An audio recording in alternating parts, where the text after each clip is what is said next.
You're listening to the Cyberwire Network, powered by N2K. When you need to build up your team to handle the growing chaos at work, use Indeed Sponsored Jobs. It gives your job post the boost it needs to be seen and helps reach people with the right skills, certifications, and more. Spend less time searching and more time actually interviewing candidates who check all your boxes. Listeners of this show will get a $75 sponsored job credit at Indeed.com/podcast. That's Indeed.com/podcast. Terms and conditions apply. Need a hiring hero? This is a job for Indeed Sponsored Jobs. If you're a QuickBooks customer looking to grow without the growing pains, you need the Intuit ERP, the AI native ERP that upgrades right from QuickBooks. Learn more at intuit.com/ERP.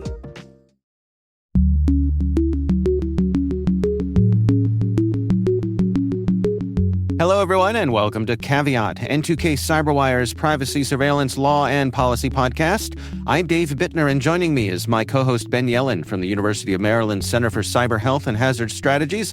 Hey there, Ben. Hello, Dave. On today's show, Ben discusses how political candidates are trying to manipulate AI chatbots, and I've got a look at copyright law in the age of AI. While this show covers legal topics and Ben is a lawyer, the views expressed do not constitute legal advice. For official legal advice on any of the topics we cover, please contact your attorney.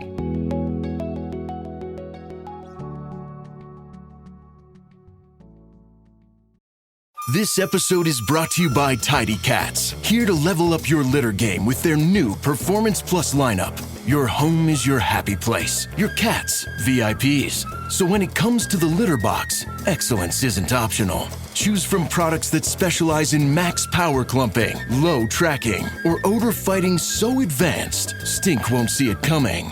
Tidy Cats Performance Plus. Mission mighty, keep it tidy. Shop now at tidycats.com. Queen Carvania stood haloed by the morning sun. An army hung on her every word. My champions, I have sold my chariot on Carvana. 'Twas a lovely SUV, an inexplicably queenly offer. They're even coming to the castle to collect it. Tonight, we feast! An offer you can feast on. Sell your car today on Carvana. Pickup fees may apply. All right, Ben, let's kick things off here. What do you got for us? This is a fun story. You know, sometimes we don't want to take ourselves too seriously. Yeah. So this is kind of the dessert if you think of our other stories as eating our vegetables. Okay. So the story comes from the New York Times. Politicians are trying to change what chatbots say about them. And the hook is there's a Democratic candidate for the Missouri State Legislature named Dustin Lloyd. And he figured out that AI chatbots knew little about him beyond kind of basic public information. They didn't know what his policy priorities were. And this is bad for him because, especially in lower profile political races, people are going to increasingly be using chatbots to get information. I mean, it's the new Google. And you can think of Google as kind of a chatbot if you're doing a search and Gemini generates something and you have questions about it. More and more. Yeah, exactly. So this is the new frontier. And if you are trying to make a name for yourself in politics, you have to make sure that the chatbot's answers are favorable to you. Right. So what he did is he changed the information on his own campaign website. He included a long question and answer section about his background and goals. And when he did that, he found that chatbot responses became more detailed and aligned with the message he wanted voters to hear. So part of his campaign strategy is figuring out what to put on his website so that AI chatbots portray him in a positive light. And this is really about reputation management. I think it used to be that political campaigns were focusing on social media, search engine optimization. The new frontier here is because of how AI systems synthesize information, voters can treat these chatbot responses as authoritative. We have kind of an automation bias. If we see that a chatbot says something, it at least appears to us as being trustworthy. The other side of this, though, is that now that we know that people are manipulating their own websites and potentially other websites to manipulate these AI chatbots, I think we should have a lesser trust in what these chatbots are telling us about these candidates because the candidates themselves could be feeding in information. Right. The other thing is Campaigns that have more money or more resources may be able to gain kind of an unfair advantage here because they can use staffers, people with technical expertise to figure out better strategic messaging. It could kind of have an undue influence on how voters evaluate candidates and campaigns in the future. One thing that was really striking to me about this is how quickly this all happens. So they've done experiments. Basically, if you update your campaign page with key facts about such and such candidate and then kind of ask the chatbot questions every couple of minutes. It takes about 12 minutes in their estimation for that information to make it into the chatbot. Yeah. So the lesson here is if you are using a chatbot to learn about political candidates, just know that there might be a candidate behind the curtain who is manipulating that chatbot to be more favorable. This is kind of the new thing in the 2026 election cycle. Well, and I can imagine that Mr. Lloyd's adversaries could do the same thing, right? I could envision someone posting a web page that is white text on a white background, so invisible to the human eye, but has all kinds of negative information and attacks on a particular candidate. In the same way, they try to flood the chatbots with that and influence them that way. Totally. So with opposition research, you can do things that are very obvious, but you might get caught. So like if you're trying to edit the candidate's Wikipedia page, which, believe me, opposition researchers do that all the time. It doesn't always work. Wikipedia doesn't always accept the edits.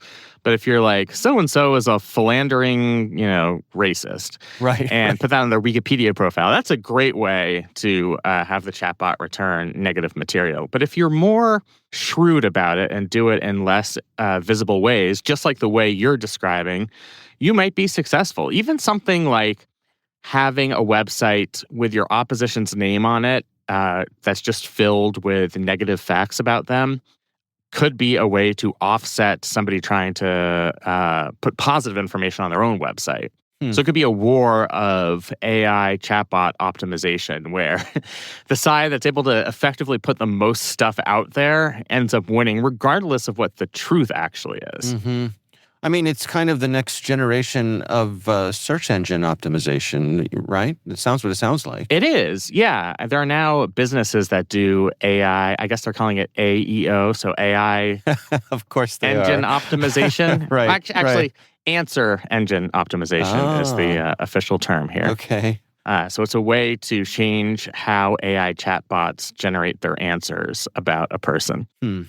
The other thing is, you don't have to just do it on your own campaign website or on Wikipedia. You can just, start a Reddit thread that's such and such candidate and then write a bunch of positive things. Just the nature of where chatbots search to find information, that ends up really making it quickly into the chatbot answer, the chatbot response. So it does feel to me like it's kind of fundamentally dishonest because you're gaming the system. But then again, is there really a totally unbiased, fair way of people to get information about a candidate? It's not like in the absence of AI chatbots, people would be reading, their local newspapers, candidate by candidate profile and from the League of Women Voters Guide. Right? Yeah, that's how things worked in the 1980s. But right now, the alternative is a Google search when you're doing search engine optimization, or kind of random stuff you're reading on social media, which somehow is even more untrustworthy and unreliable than chatbot responses. So if this is the game we're going to be playing, I think candidates are increasingly going to realize that they have to play this game. Wow. It also reminds me, I have a colleague who runs a website that has a bunch of information that he wants to share publicly, just kind of, something that provides information for the public good. And he's been saying how it's really hard to keep the site up and running because it just gets hammered every day by all of these AI scrapers. Right. And he has to pay for the bandwidth. And so it takes up so much of his time trying to block these scrapers. And of course, the scrapers know this, so they're using, what do they call them? Residential proxies, where they look like they're coming from someone's home rather than from a big data center to try to trick the website into allowing them to scrape the information, and they're very effective at that. And the website owner gets nothing out of this transaction, right? Right. It's not like the old days where Google would scrape you and then you'd get linkbacks. Right. And you get nothing. They give here. you traffic. Yeah. I wonder how long this equilibrium can continue, because eventually, like, people are just going to stop putting useful information on these websites if they're just going to be scraped so that we can't reap the rewards of our own creativity. Right. And I just wonder how far away we are from that. And also, in the political context, given that we just have basically no campaign finance laws in this country, like, I don't think there are going to be rules against doing something like this.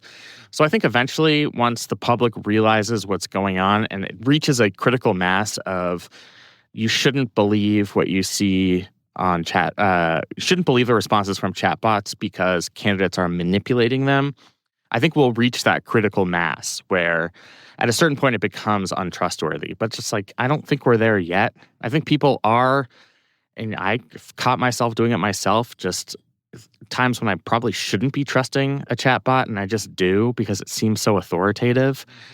And I can see why this would work with other people, even though it is so prone to manipulation. All it's doing is it's just much better than you at searching the internet.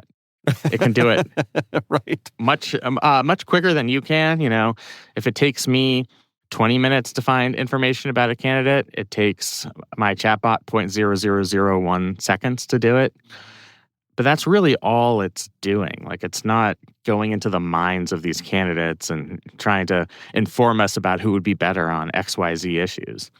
Yeah, I mean, my recommendation for people is to kind of calibrate your relationship with these is ask it for a biography of someone famous that you have a lot of knowledge about, that you are authoritative about, right?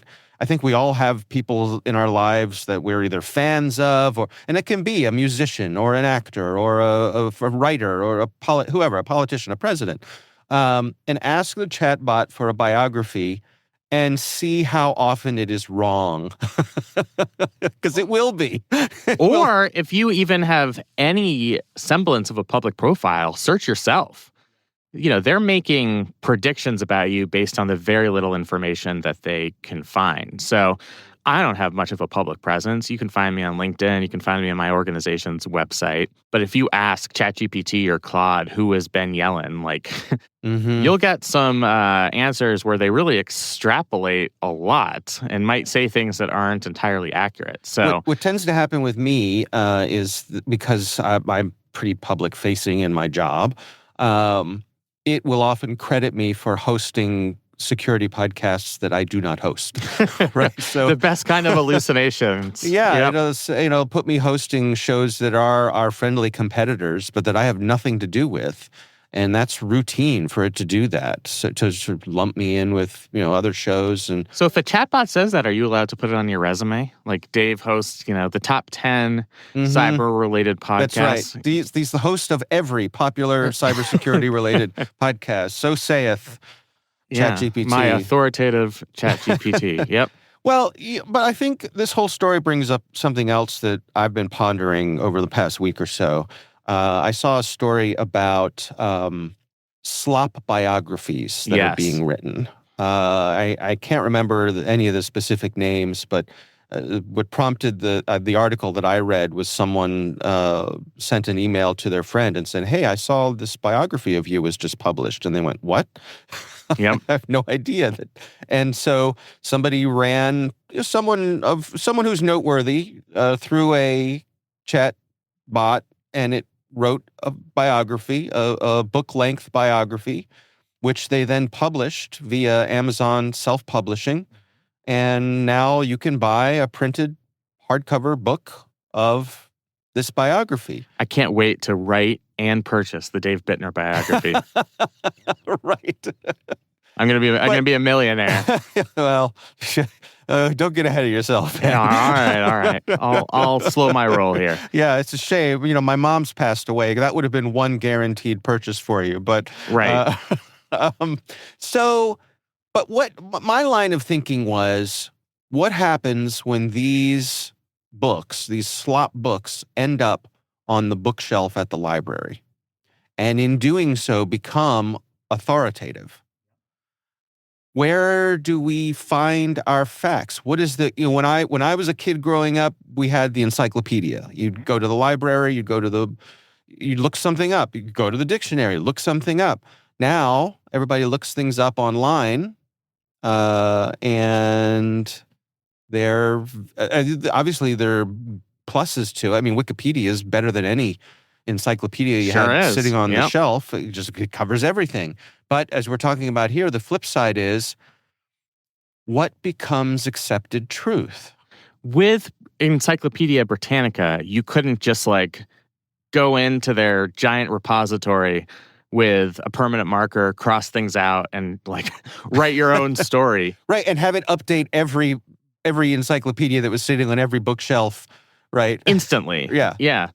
I think it's a huge problem. I mean, also, once these things get spread around, they become universal truth. So you write some fake information about a candidate somewhere, then that goes to one chatbot, and then chatbots are learning from one another, and that answer shows up on the internet. Somebody writes about it in a Reddit post.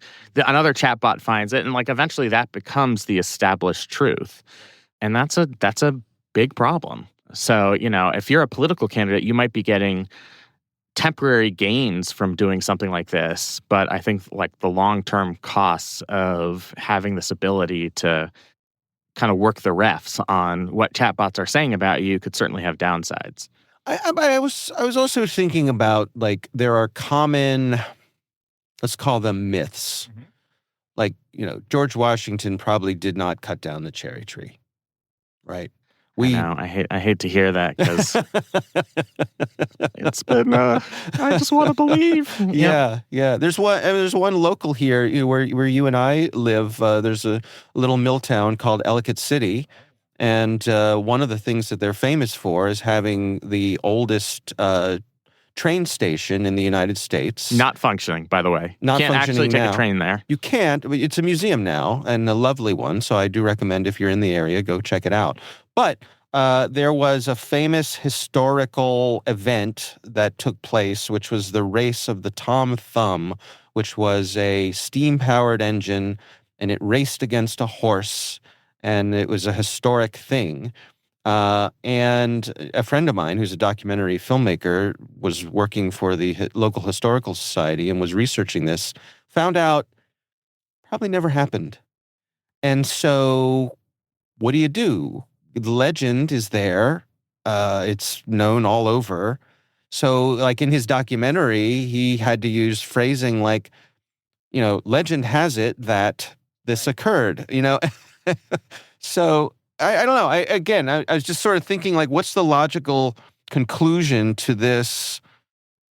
What's the tail? There's the snake that eats its tail, Ouroboros, right? Oh, yeah. Where information is being accepted as authoritative, and then it just loops back on itself. Going through the passage of time, this has always been a bit of a problem. Even people passing stories down from generation to generation. Right. The victor writes the history. Right. Exactly. Yeah. Or it's kind of a game of telephone where certain things get lost in translation. I mean, I've seen people expound on that when it comes to the Bible.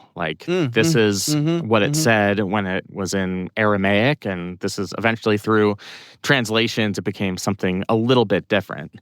So to a certain extent, that's already existed. I think the difference now is just the scale, and everybody is a storyteller.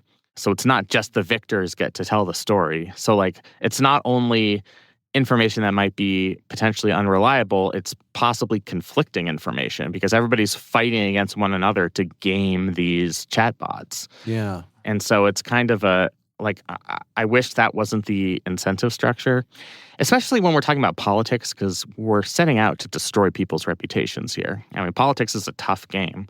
I wish all of this was just focused on a legitimate search for the truth, but I think we have to recognize that that's not really how it works. Mm-hmm. Yeah. Well, we'll have a link to that story in the show notes. I tell you what, let's take a quick break here. We'll be right back after these messages.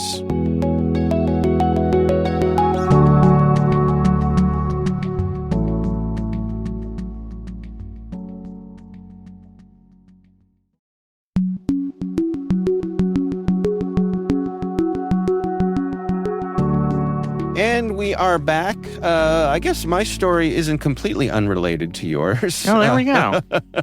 This is from a publication out of the UK called The Dial. This is written by Zoe Forbes, who is a writer and lawyer in the UK. So this story comes from a UK-centric point of view, but I think the things that they're talking about apply here.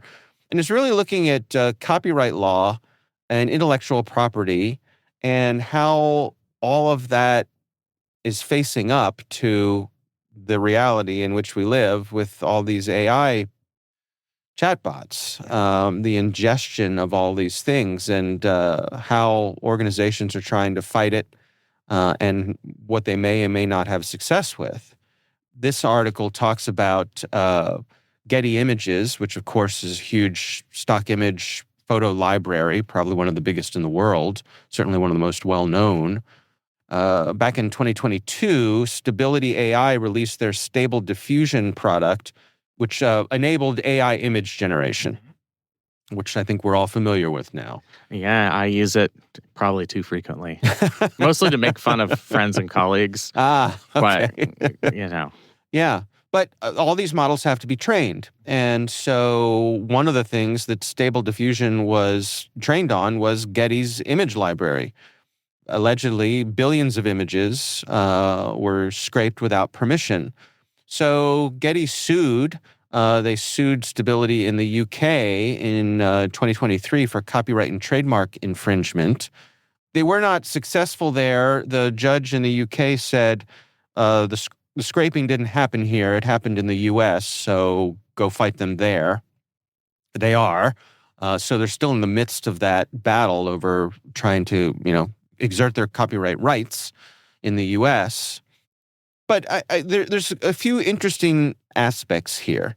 There's this notion of if training is truly copyright infringement, and I always use the analogy of, if I go and walk around inside a museum and take in everything that I see, and then I go home and I paint something inspired paint your version of Picasso. Yeah. Have I violated the copyright of everything in that museum? I would argue no. I agree. Yeah. This article also points out for authors, people who are writing books and things like that, their information has been scraped, and there's no protection for them against an AI being asked to write in the style of a particular author.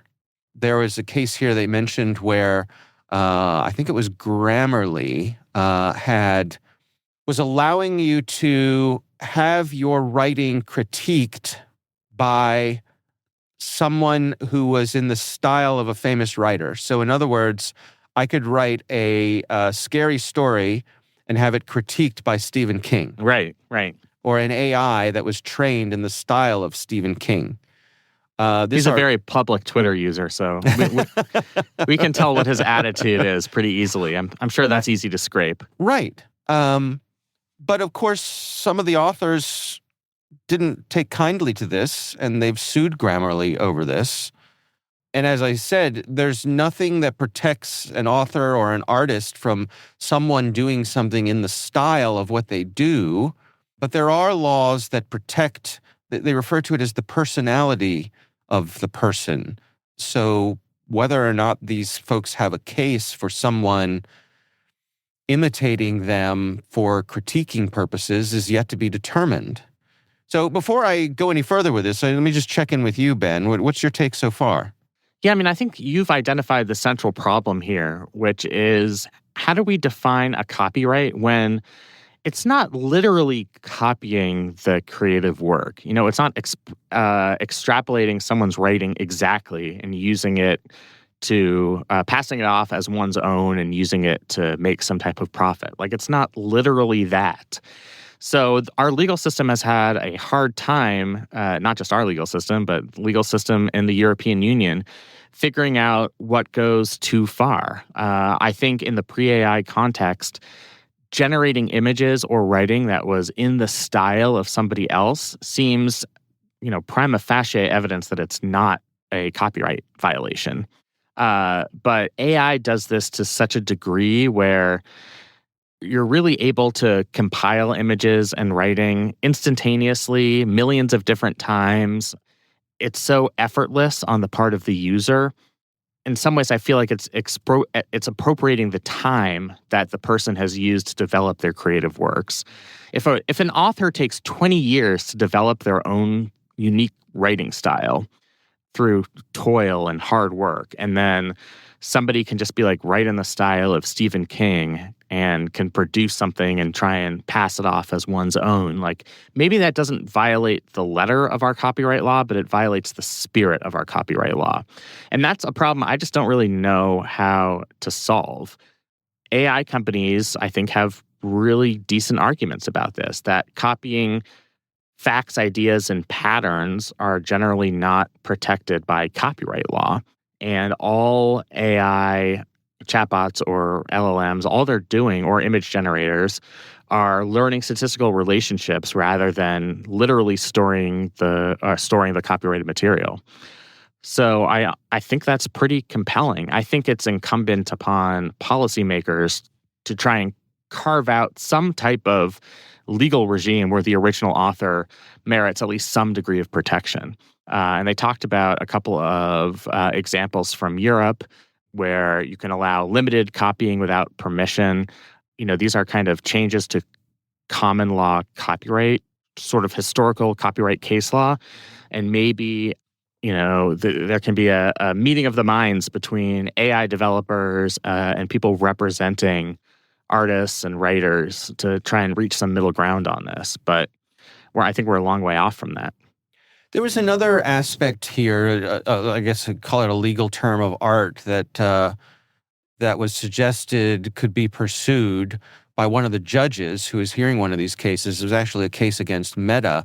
The judge suggested that they should pursue market dilution as their angle here, which is the idea that it's not so much that they're copying the works, it's that they're making the works less valuable by flooding the market with comparable works.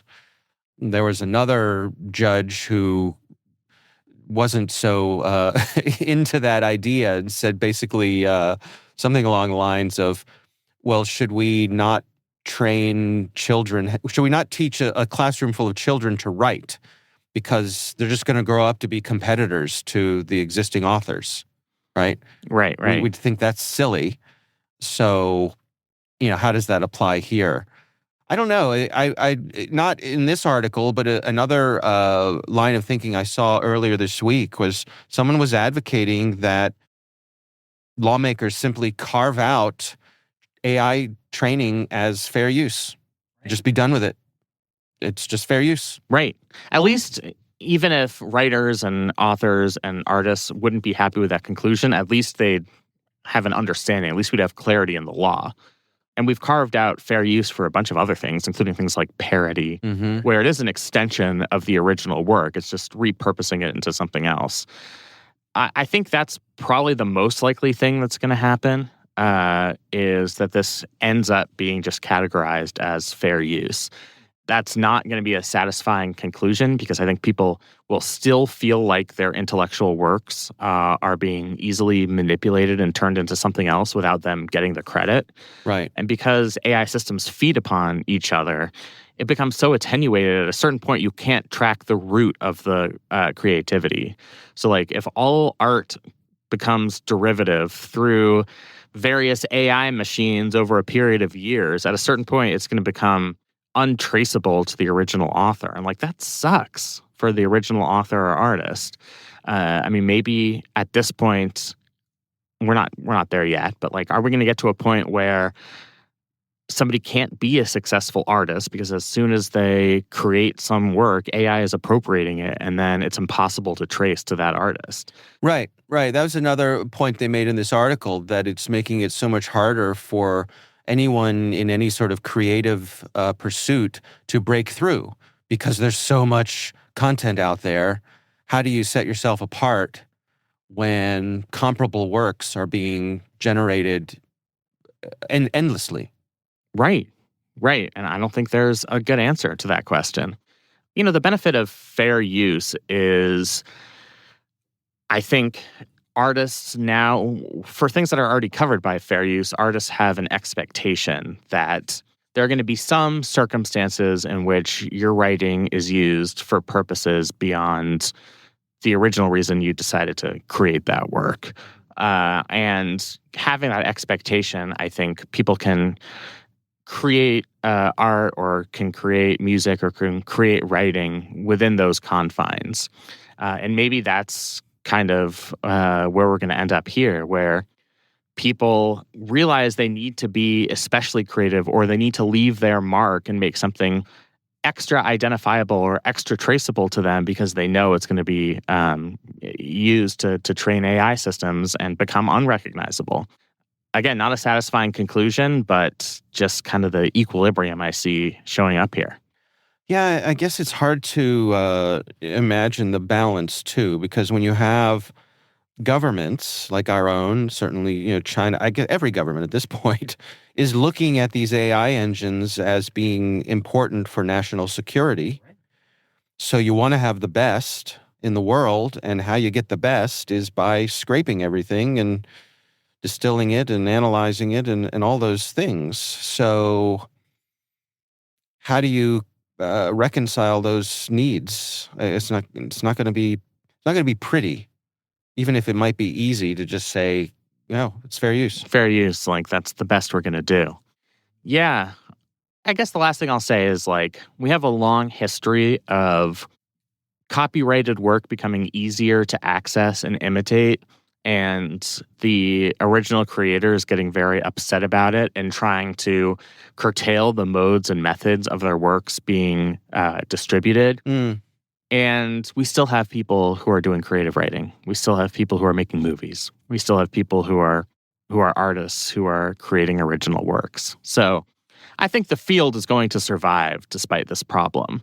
Ultimately, the ground truth here is somebody's style is not protected under our copyright law. So there really isn't any, unless you're using somebody's private rights or publicity rights, like you're using the author's name or a picture of them, I don't think there really can be a cause of action there. There's nothing in our legal system that would allow that to happen. So This is kind of the system that we're stuck with. Right. There's nothing keeping me from writing a novel in the style of Stephen King.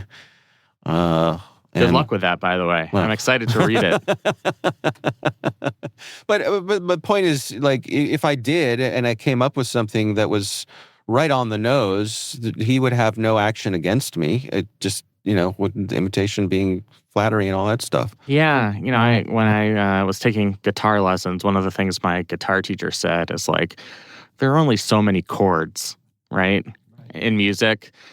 It's hard. There have been actually a lot of lawsuits over the years complaining that somebody's copying somebody else's music. And with few exceptions, all of these cases are dismissed because it's people gain inspiration from one another. Most pop songs are the same 4 or 5 chords in different combinations. Right. That's a special example because there are only a certain number of keys on a piano or a guitar. Right. But I think the point still holds that you can't really stop the phenomenon of being inspired by previous works, no matter what form that takes. So you just have to kind of exist in that world. Yeah. Again, I liken it to if we were a world full of painters and all of a sudden photography came along, right? Just it made a particular thing fast and easy and cheap.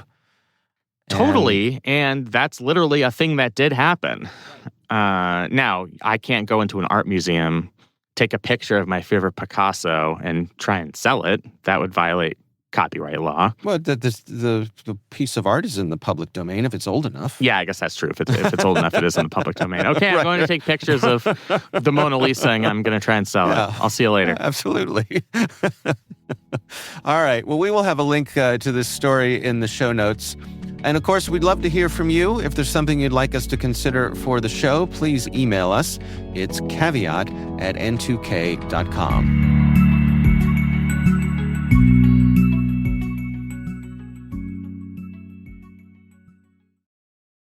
This episode is brought to you by Workday. Guessing is for game shows, not your business, especially when your margin for error is zero. Workday is the enterprise AI platform for HR, finance, and IT, with a deep understanding of your organization's context and guardrails.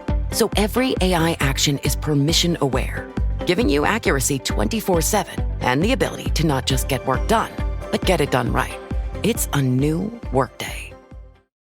Hi, Ryan Reynolds here for Mint Mobile. Are you looking for a beach read this summer? May I suggest your big wireless bill? It's got suspense, mystery, a slightly flat, emotional arc, and a shocking twist where you realize you've been overpaying the entire time. Fortunately, though, Mint's story is better. Every plan, $15 a month, even unlimited. That's it. Happy ending, zero tears. Give it a try at mintmobile.com/switch. Upfront payment of $45 for 3 months, $90 for 6 months, or $180 for 12-month plan required. $15 per month equivalent. Taxes and fees extra. Initial plan term only. Greater than 50 gigabytes may slow when network is busy. See terms.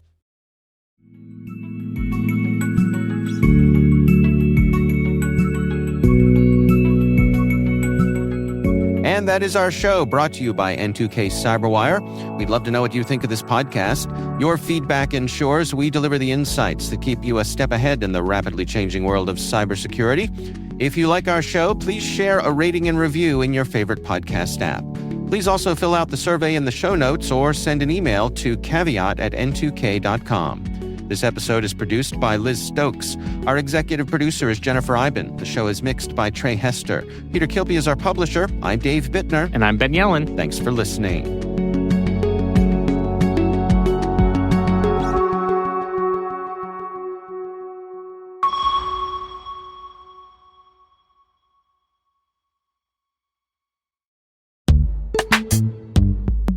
Heading to this year's Black Hat USA, the N2K Cyberwire team will be on site recording from our podcast studio in the Spectre Ops Kennel Club. If you're interested in joining us for a conversation or learning more about what we're recording throughout the week, visit sponsor.thecyberwire.com for more information. And make sure you stop by the studio and meet the N2K Cyberwire team. We'll see you there.